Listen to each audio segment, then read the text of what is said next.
What's up, guys? So, we're finally getting to the ultimate newcomers. Almost at the end of this series. Hope y'all enjoyed it. If you have ideas for the next series, by the way, let me know. I have a few things I've been thinking of, a few things in the work. But I want to see if there's anything that people are like, oh my god, I really, really want this. With that said, we got Inkling. So, the thing about Inkling is she has one massive hole in her game plan. And that is her juggling game is just pretty subpar. Up air is not scary, it doesn't do much damage. It can kill a higher percentage, but it's not that great. Up smash isn't a really good juggling tool.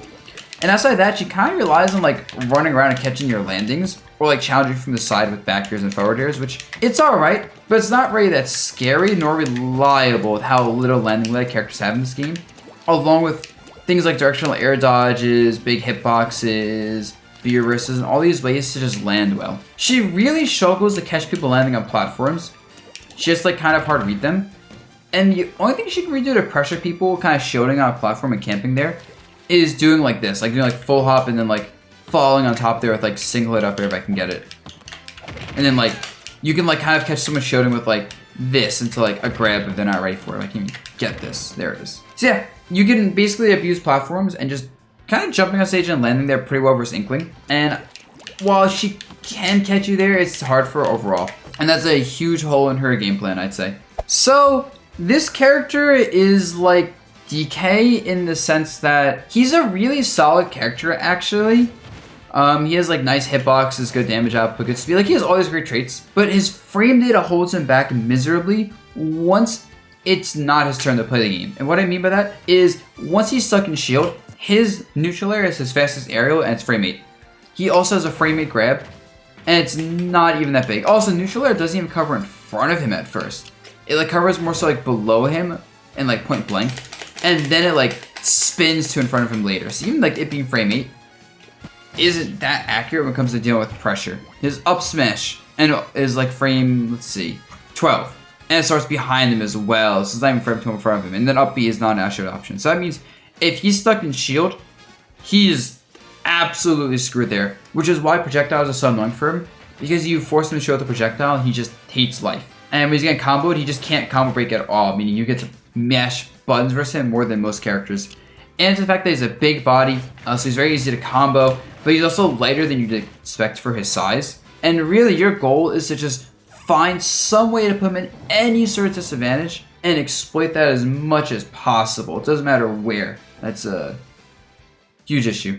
So when fighting the Belmonts, and this kind of applies to any zoner, you want to look for what the zoning pattern is. Because most people when they play zoners fall into these very like specific and predictable patterns. Both like the moves they're going to use, the spacings they're going for, and even just the timings. Timing especially is actually a big part of fighting zoners. So with this character in particular, due to the fact that their whip attacks are pretty thin and a lot of their projectiles have very specific places they cover and have lost startup, he like doesn't have like a catch-all zoning tool. The closest thing is probably like this. So you can oftentimes, if you read what he's gonna do, just run up or like jump in, just kind of go at that angle he's not covering and blow him up. And considering how bad this character is in disadvantage, he's one of those characters where you have to accept you're gonna take a lot of damage getting in, you're gonna get zoned out. But as long as you're not getting pushed into the corner and getting ledge trapped by down B, which requires a more aggressive game plan to avoid, you can like get that one opening and destroy him. It's not the greatest advice. Basically just find an opening and hit him.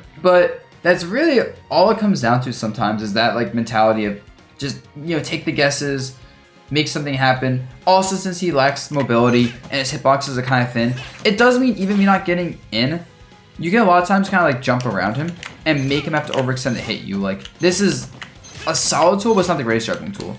This like has kind of a blind spot, right? Like when he's like on the ground, he has some blind spots. So really there's certain places he can't cover it, even not approaching from them, to like run around and let him overextend.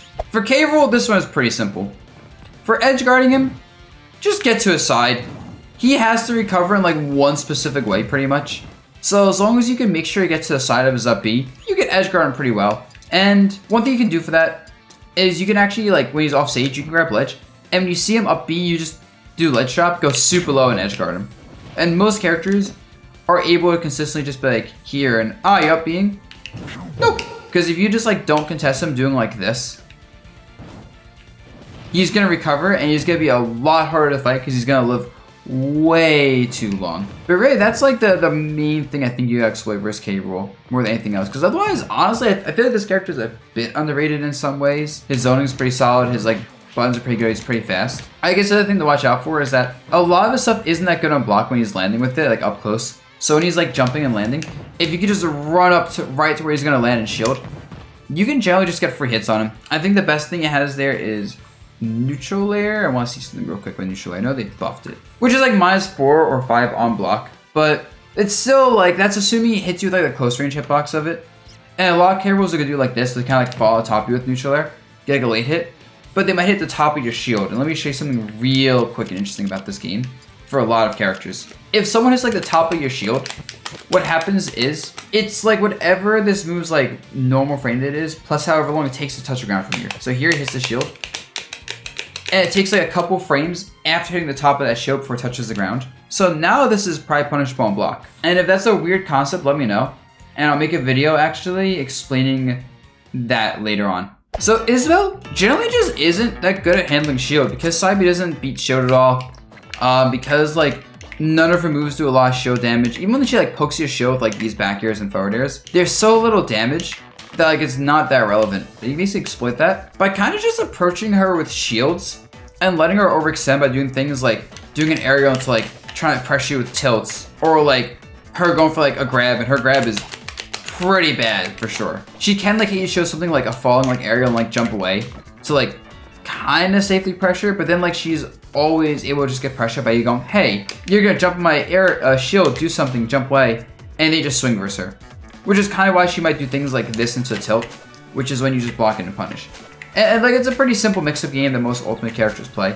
It's just that it's especially exploitable versus her because she doesn't have an answer to someone just holding shield versus this and continually holding it without overextending on the answer. So versus Incineroar, honestly, this is gonna sound almost like maybe weird advice. Oh, not weird, but like almost like basic advice, like obvious advice. But don't fight him. Just don't. He's horrifying if he fights you. Like his buttons are actually so insane. But like if you're just like throwing out like safe like space to like moves like sword hitboxes, projectiles, just straight up running away from him until he overextends with a bad jump or a bad attack. Like he is the slowest character in the game, right? He cannot force you to fight him at all. Even at the ledge, it's like he has so much to feel with ledge trapping people. Because like if he mistimes this even slightly and you jump past him, he can chase with like this, but it's hard. And you basically have to lame him out, which stinks because people don't want to play super lame, but hey, sometimes you're fighting a character that is absolutely ridiculous up close and you gotta say, you know what? Oh no, I'm avoiding that. I don't want to deal with this. And that is Incineroar. Alright guys, hope you enjoyed this video. Catch y'all for DLC Pack 1 the next video.